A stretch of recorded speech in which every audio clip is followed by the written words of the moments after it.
We spend a lot of time learning, understanding ideas, concepts, frameworks, but there's a gap that most people never cross. The gap between understanding something and actually living it.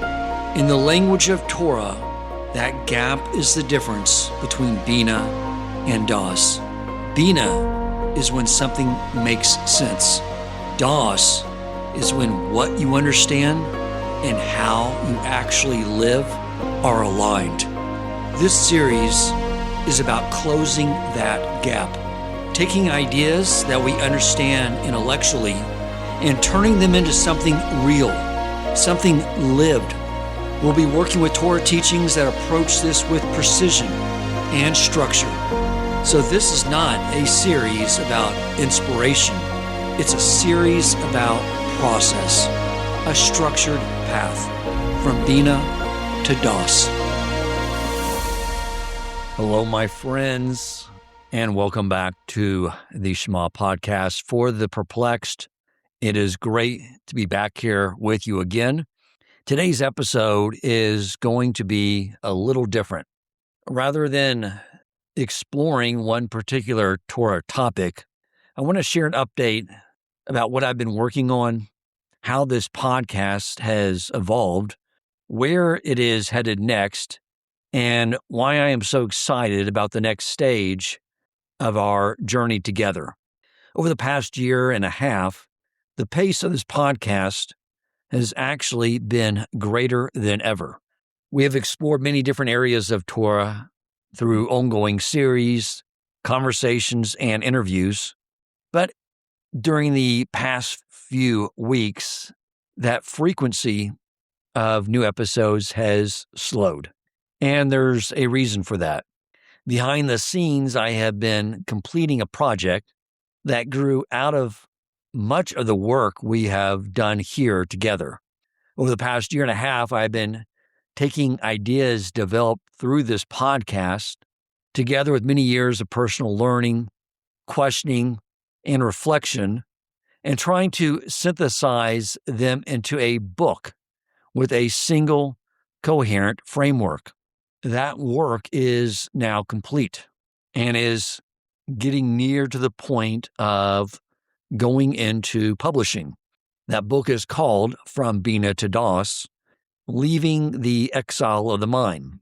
As the name of the book implies, it has taken many of the ideas that we have discussed here together, but expanded on them and brought synthesis to all those ideas to create one cohesive framework explaining the integrated system of Torah and how it is meant to transform the human being, drawing us towards Dveikus, alignment with Hashem's attributes, and a more loving and responsible relationship with other people.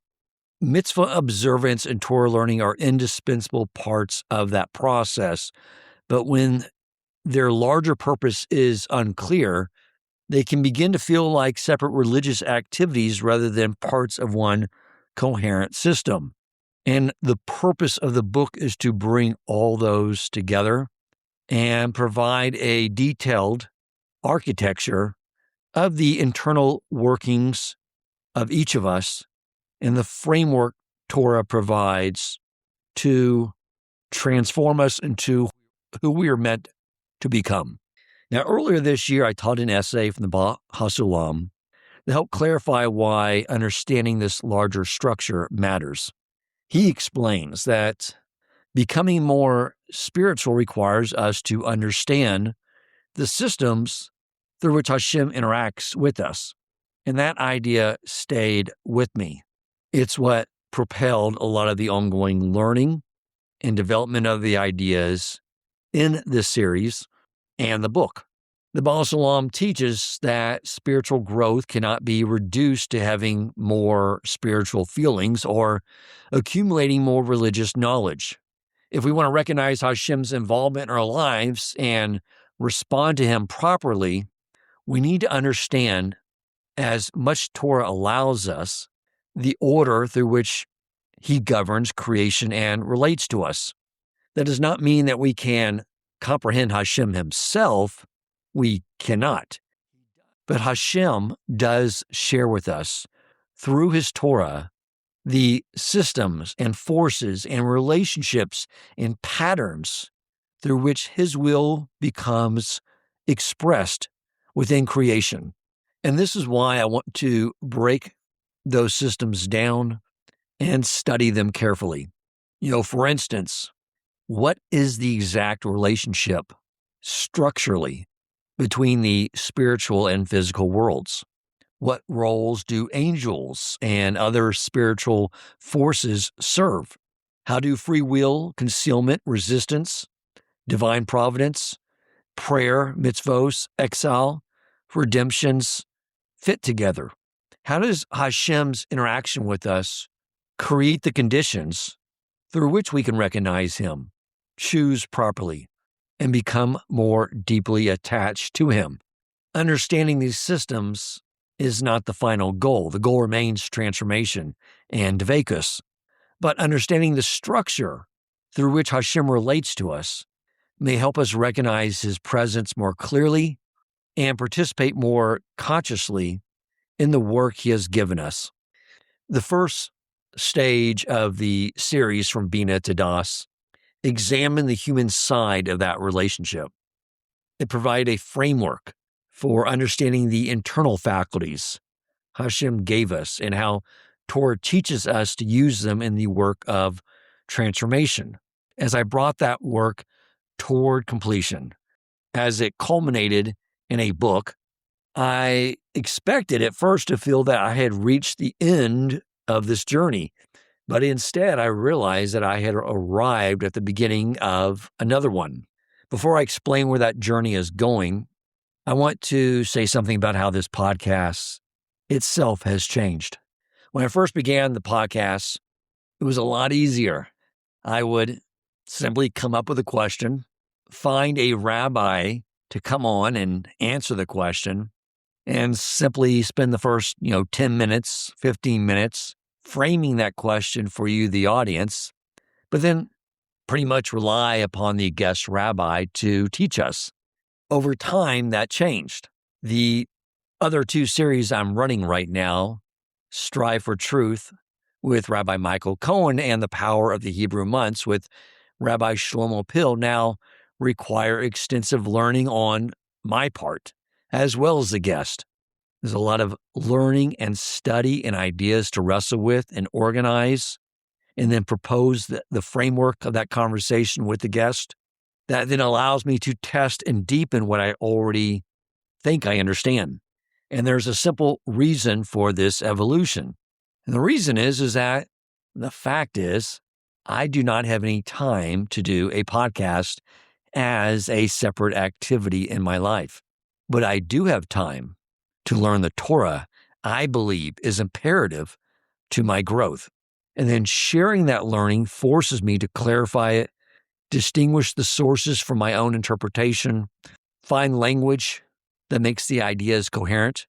So the podcast has therefore become less of an interview program and more of a record of the Torah learning I personally need to undertake.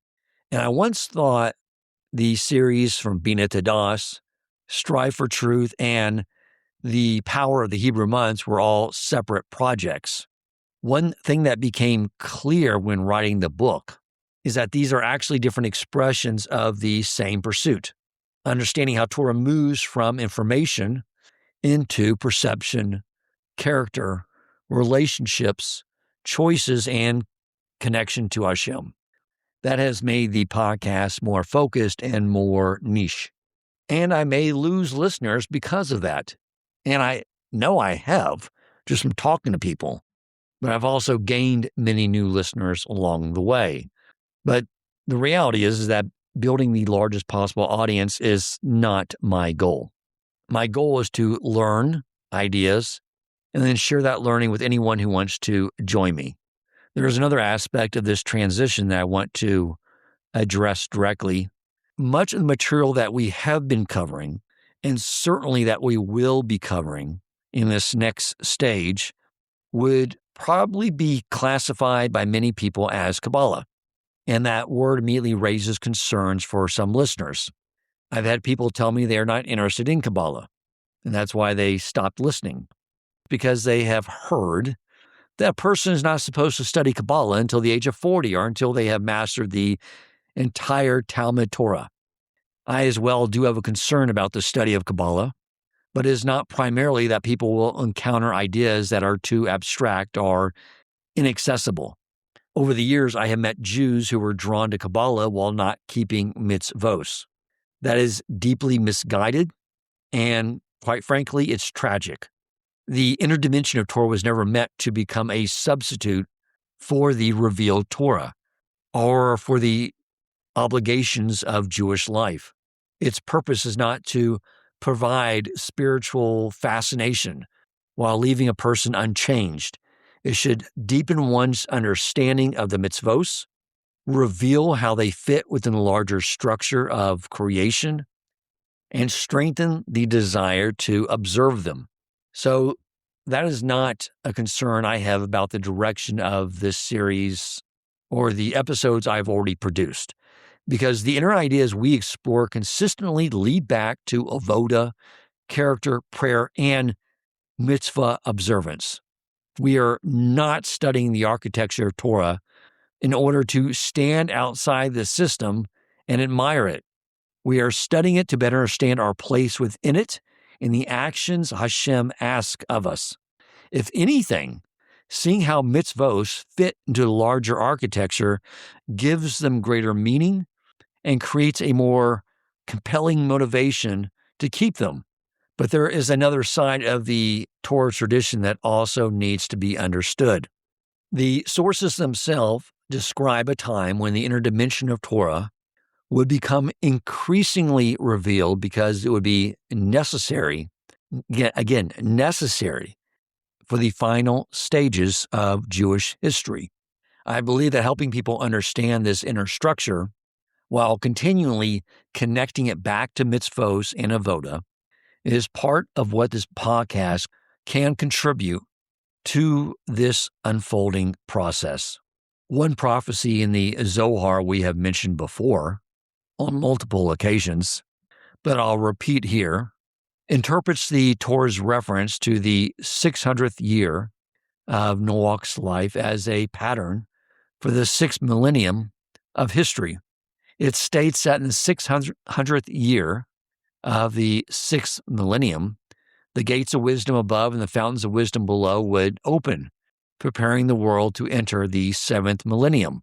And we have discussed that the year in which that equates to was 1840, the beginning of the Industrial Revolution, and the time of the Baal Shem Tov, bringing the deeper meanings of Torah down and in a way that the common person like me could understand.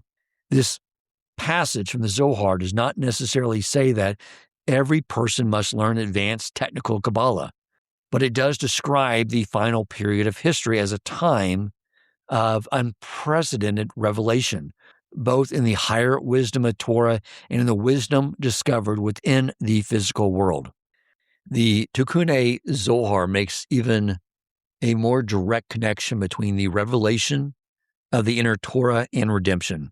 It teaches that because Israel is destined to taste from the tree of life, identified there with the book of the Zohar, they will leave exile through it with mercy. The important point is not merely that studying Zohar is spiritually beneficial. The passage connects exposure to the inner dimension of Torah with the manner in which Israel will leave exile. A second passage in Tikkun Zohar speaks much more sharply. It actually criticizes an approach that turns Torah into something dry by stripping it of its inner wisdom and treating Torah as though it contains only its outward meaning. That passage must be handled carefully. It is not a rejection of halakha, Gemara, or the revealed dimension of Torah, God forbid, and it is not permission to bypass the body of Torah in order to pursue only its hidden teachings. Its argument is that Torah becomes incomplete when its body is separated from its soul. There's also a deeply personal reason I refuse to approach Judaism as though the task is simply to learn how to perform the mitzvos correctly or to study Torah as an academic exercise. My entire journey as a Baal Teshuvah began with a question, which was, how did my great-grandparents or perhaps my great-great-grandparents stop being Torah observant after generations of Jews have preserved this way of life going all the way back to Mount Sinai? Like, really, what happened here? And I'm not alone. I mean, how could a family remain connected to Torah across so many generations, and then within 1 or 2 generations, allow that connection to totally disappear? So many of my listeners that are now my friends, I know, are asking the same question as they strive to rebuild their Torah observance. But when I eventually moved into a Torah observant Jewish community, I began to see part of the answer firsthand, because I saw Jews who had been raised observant, but who were walking away because they had no real understanding of why they were doing what they were doing. They knew what to do. They may have known when to do it, how to do it, but too often no one had helped them understand what the mitzvos were forming within them and how the different parts of Torah fit together, or what all of it was ultimately meant to accomplish. So when religious life is experienced only as a series of instructions and obligations and inherited behaviors, it can become difficult to carry once the surrounding community or family structure no longer reinforces it. A person may know the mechanics of observance without understanding its destination. This does not mean that everyone who leaves observance does so for the same reason, but I have seen enough to understand the danger of a religious practice becoming disconnected from its meaning and its destination. That is why I need to study not only what Hashem asks us to do, but what those actions are meant to form within us and how the different parts of Torah fit together. The Baha'u'llam develops this idea systematically in his introduction to the Zohar. He distinguishes between the inner and outer dimensions of Torah and argues that when the inner dimension is treated as secondary or insignificant, the external and material forces of the world become dominant. When the inner Torah is elevated, understood, and given its proper place, the inner spiritual dimension of Israel, and ultimately of humanity, is elevated as well. For the Baal Salam, the dissemination of Penemius HaTorah, the inner dimension of Torah, is not merely an interesting educational project. It is part of the spiritual process through which redemption occurs. So this project will not teach mystical techniques or attempt to manipulate spiritual forces or present sensational ideas simply because they sound cool. The goal is I want to understand carefully and from authentic Torah sources the architecture that Torah describes. These questions may belong to the inner dimension of Torah, but they are all essential questions on how a Jew understands life, avodah, free will, and relationship with Hashem. That is the direction in which this podcast has been moving. The Power of the Hebrew Month series, the Strive for Truth series, From Binah to Daas, and now Stage 2, are all attempts to understand the inner structure beneath the Torah we learn and observe. The goal is not mystical knowledge for its own sake. The goal is to understand more clearly how Hashem relates to us, how the systems He created shape our avodah, and how all of Torah moves the human being toward transformation, love, and devekus. Up to this point, From Binah to Daas is primarily examining the internal process of transformation, how the faculties Hashem gave us can become properly ordered so that Torah moves from understanding into lived reality. But that work does not take place in a neutral environment. We encounter concealment, temptation, confusion, resistance, and spiritual forces that Torah describes as assisting, testing, or obstructing our growth. That raises the question behind stage 2 of this series. What kind of world did Hashem create in which transformation must occur? Why is there a physical world, and why is Hashem's presence concealed within it? What are the Yetzirah, angels, prophecy, spiritual forces, and the ministers of nations? How do prayer and mitzvos affect realities we cannot see? And how does the structure of history move toward redemption and Mashiach? These may initially sound like separate subjects, but they are parts of one integrated system. That realization is the foundation of what I am calling From Binah to Daas, Stage 2, the architecture of creation. Stage 1, explore the internal architecture of the human being. Stage 2 will examine the architecture of the world in which that human being is called upon to grow. I also want to explain how the new stage of the podcast will work. I am not beginning with a completed map or a theory I intend to prove. Each episode will investigate one piece of the larger question, beginning wherever possible with Tanakh and Chazal, and then examining how later Torah authorities understood and developed those sources. We will distinguish between what a source explicitly states, how it has been interpreted, and where we are attempting to understand how different ideas fit together. Sometimes an episode may produce a clear answer. At other times, it may reveal a disagreement or uncover a deeper question. I do not intend to force this research into a timetable or a predetermined book outline. I want the Torah sources themselves to shape the project.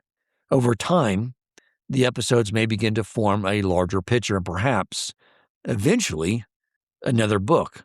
But you will be joining me while that picture is still developing, not only after the work is complete.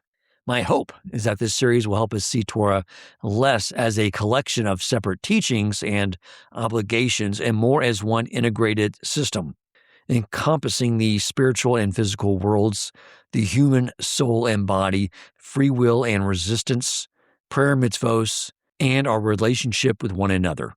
The goal of understanding that system is not knowledge for its own sake. It is to understand more clearly the task Hashem has given us and the path through which the human being moves toward transformation and Dveikus. I am deeply grateful to everyone who has learned with me throughout this journey. The ideas we have explored so far together helped me give birth to my book, From Binah to Daas, Leaving the Exile of the Mind.